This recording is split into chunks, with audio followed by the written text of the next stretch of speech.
E aí, gente, sejam muito bem-vindos a mais um vídeo do canal Cogni Educação e Ciência. Hoje eu vou trazer para vocês a regulação do ciclo do ácido tricarboxílico. Se tu não tem conhecimento sobre como funciona o mecanismo, dá uma olhada no link que eu deixei aqui na descrição do canal. Então vamos lá pro vídeo?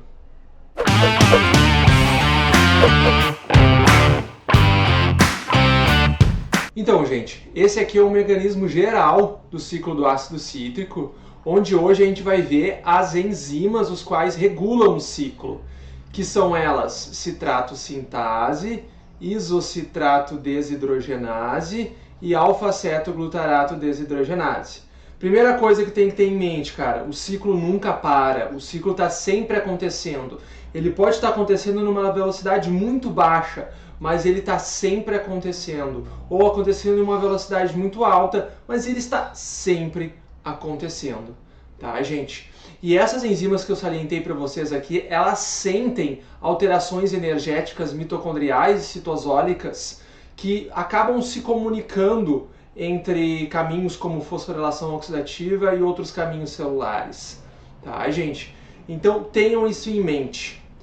Essas enzimas são sensitivas à mudança de energia celular. E elas são consideradas enzimas que são reguladoras do ciclo, não somente por isso, mas porque elas têm um ΔG, tá, negativo. Na verdade, bem negativo, muito negativo. Esse ΔG negativo faz com que as enzimas tenham uma reação, quando estão no seu equilíbrio, elas têm uma reação espontânea da conversão de seus substratos ao seu produto. Isso acontece com todas elas, tá? Ai, senhor, eu não sei, ΔG, eu tô nervoso. Cara, não fica nervoso, não desiste. É só isso que tu tem que ter em mente. Quanto mais negativo for o ΔG, mais espontânea é a reação de formação de produtos dos substratos daquela enzima quando ela está em equilíbrio. Tá, gente? Isso significa, muitas vezes, que baixas concentrações de oxalacetato e acetil-CoA, no caso da citrato sintase, já conseguem formar citrato. E isso favorece com que o ciclo vá sempre acontecendo, porque mesmo baixas concentrações, a enzima, quando em equilíbrio, consegue converter espontaneamente no seu produto. Isso vai potencializando e impulsionando o ciclo para frente, em todas essas enzimas que são aqui as chaves regulatórias para o ciclo. Bom, gente, antes de entrar aqui na regulação específica de cada uma das enzimas, eu sempre trago aqui que a gente está estudando o tecido-alvo como o fígado, que é o tecido mais metabolicamente ativo para se estudar metabolismo energético, mas quando eu vou falar de algum outro tecido eu vou comentar ele aqui, tá? Vou falar ele separadamente. Mas vocês pensem que toda essa regulação basicamente seria a nível hepático, mas também acontece em outros tecidos. Tá, gurizada? Bom, vamos pensar aqui na regulação da citrato sintase. Então, como eu falei para vocês, ela tem um ΔG extremamente negativo, menos 32 kJ por mol. Isso faz com que a reação seja muito espontânea, ou seja, quando se tem pouco oxalacetato ou mesmo pouco acetil-CoA, essa reação vai acontecer para a formação de citrato, tá, gente? Quando essa enzima estiver no equilíbrio, tá? Da mesma forma, olhem aqui para a alfa-cetoglutarato desidrogenase. Ela tem um ΔG ainda menor do que a da citrato sintase. Ou seja, essa reação aqui, quando a enzima está em equilíbrio, ela ainda acontece de maneira mais rápida e com menor necessidade de quantidades de alfa-cetoglutarato para a formação de succinil-CoA. E olha a isocitrato desidrogenase, gente, ela tem o ΔG mais negativo do que qualquer uma das outras enzimas que a gente já viu aqui até o presente momento. Isso faz com que muito pouco citrato presente já consiga ser convertido espontaneamente a alfa-cetoglutarato quando a enzima está em equilíbrio. Tá, gente? Bom, agora vamos pensar em regulação alostérica dessas enzimas, que elas são reguladas por produto e também por regulação alostérica, tá? A citrato sintase, ela sente alterações no nível energético pelas principais moléculas que carregam energia dentro das células, que são aí o ATP e o NADH. Então, quando se tem bastante ATP e NADH nas células, isso inibe a atividade da citrato sintase. Mas quando tem aí bastante ADP, a gente tem um estímulo alostérico ao funcionamento da citrato sintase, tá? Essa inibição aqui pode ser reduzida quando se reduz ATP, né, gente? Ou quando se reduz NADH. Bom, mas como assim, né? A gurizada fica pensando como é essa regulação.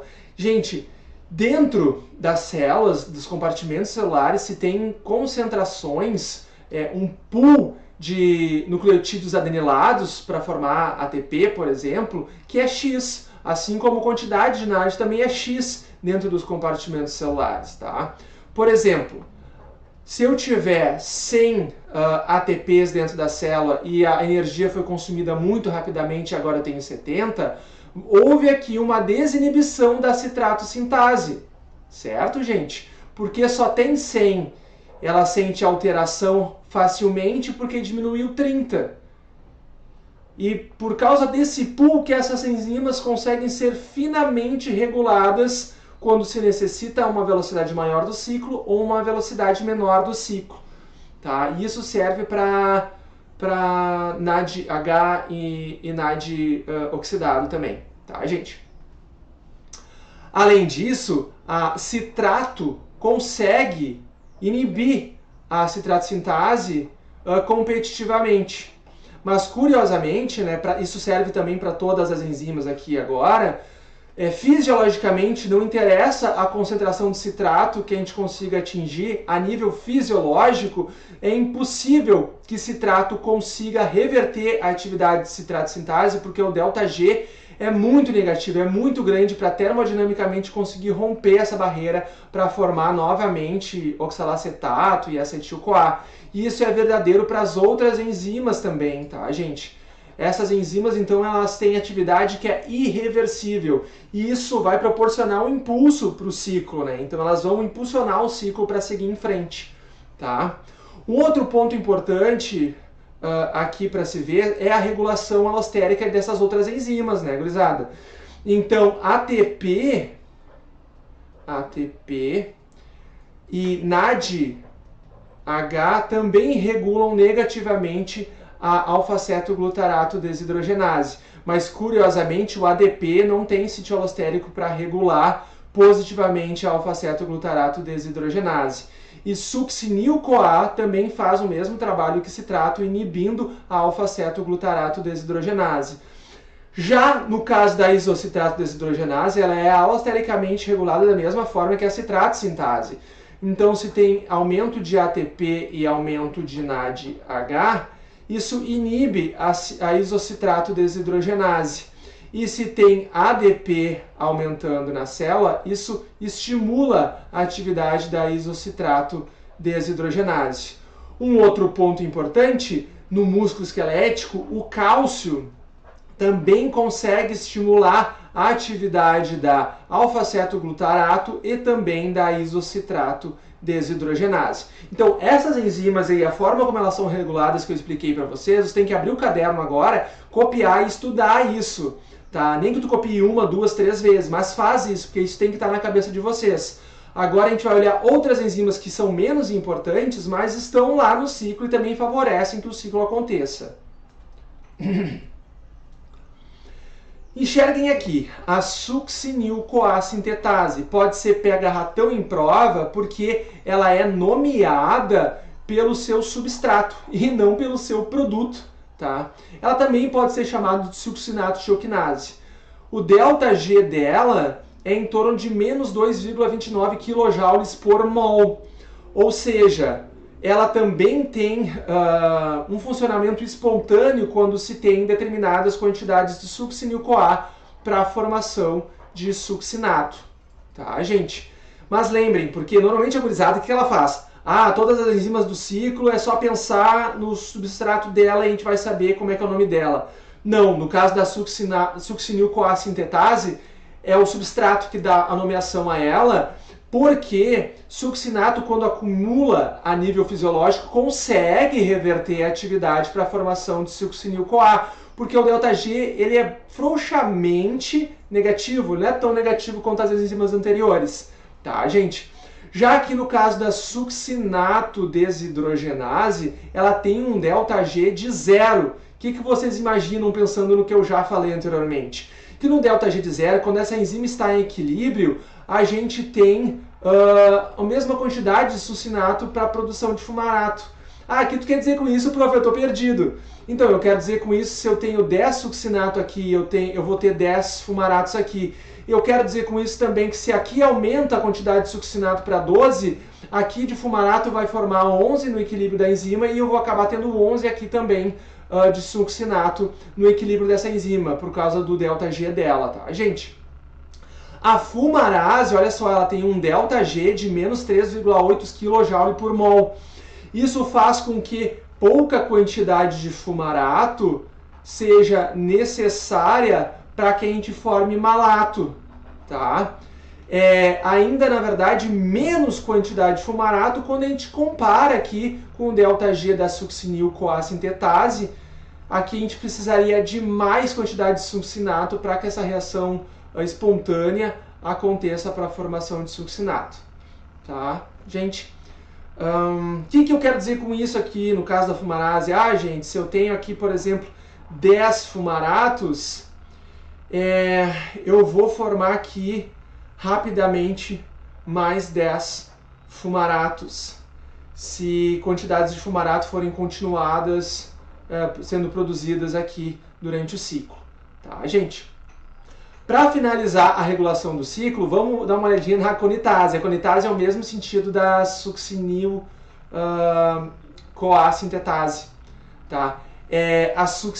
A aconitase ela é nomeada pelo intermediário do ciclo, que é o aconitato. Então, tu não vai ver nada de acone qualquer coisa aqui no citrato e nem acone qualquer coisa aqui no isocitrato. Então, ela é nomeada pelo intermediário. Isso pode cair na prova. Existe algum intermediário o qual ocorra durante a formação de citrato e isocitrato? Sim, o aconitato. Tá, gente? O ΔG é o primeiro ΔG positivo que a gente vê, ó, gente, mais 13,3. O que isso significa? Isso significa o contrário de quando a gente pensou sobre o ΔG negativo.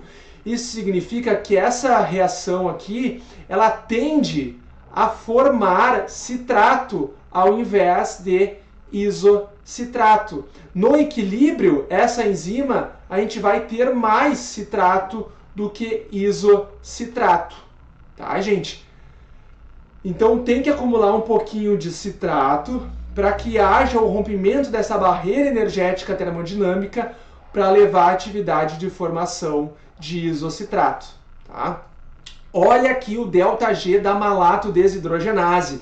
É mais 29,7 kJ por mol. Ou seja, é muito positivo. Ou seja, se eu pensar aqui em uma razão desta brincadeira matemática que eu fiz, digamos que se eu tivesse aqui 20 malatos, eu iria ter aqui, sei lá, uns 5 oxalacetatos.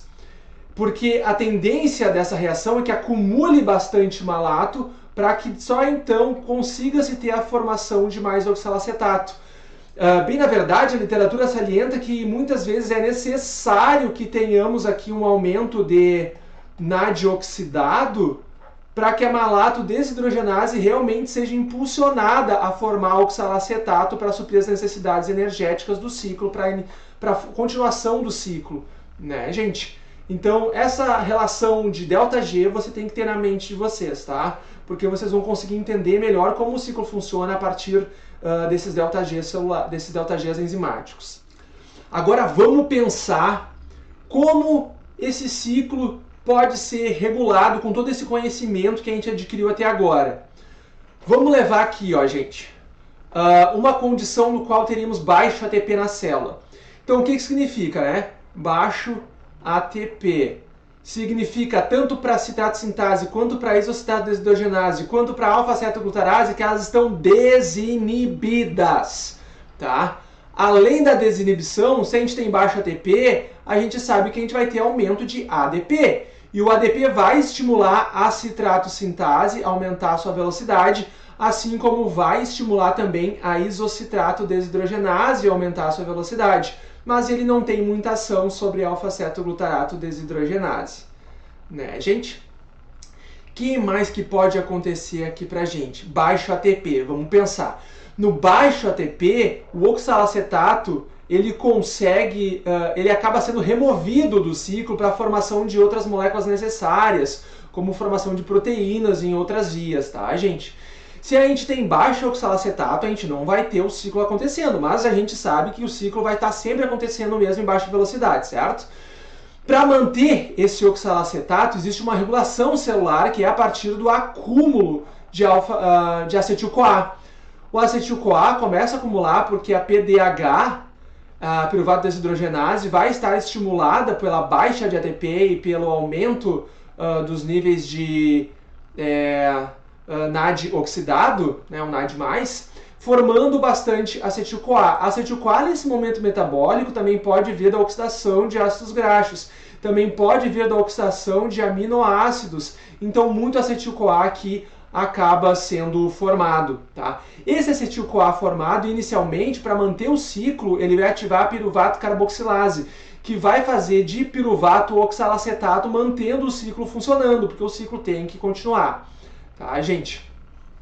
Esse acúmulo de oxalacetato, ainda quando você tem baixo ATP, a gente pode, esse oxalacetato, esse acetil-CoA, gente, ele pode ir para a formação também de corpos cetônicos. Então, o que eu trouxe aqui para vocês é uma regulação geral e uma visualização que vocês conseguem ver outras vias que estão se conectando com o ciclo para ele se manter funcionando mesmo em baixo ATP celular. Tá, gente? Porque é necessário que tenhamos níveis energéticos básicos para o funcionamento das células. Vamos dar uma olhadinha o que aconteceria se a gente tivesse alto ATP celular e fazer essas conexões também para a gente pensar bioquimicamente? Então, gente, ó, alto ATP celular vai ter inibição da citrato-sintase, vai ter inibição da isocitrato desidrogenase, vai ter inibição também da alfa-cetoglutarato desidrogenase. Isso vai fazer com que haja aí uma redução na velocidade do ciclo, produção aqui de isocitrato que acumula pouquinho aqui, porque a gente sabe que a atividade da conitase favorece a formação de citrato, mas a gente vai ter um grande acúmulo de citrato. Esse grande acúmulo de citrato consegue inibir, então, a citrato-sintase, o que diminui também um pouquinho a velocidade do ciclo. Esse citrato pode escapar da mitocôndria e no citoplasma ele ser convertido novamente a acetil-CoA e oxalacetato.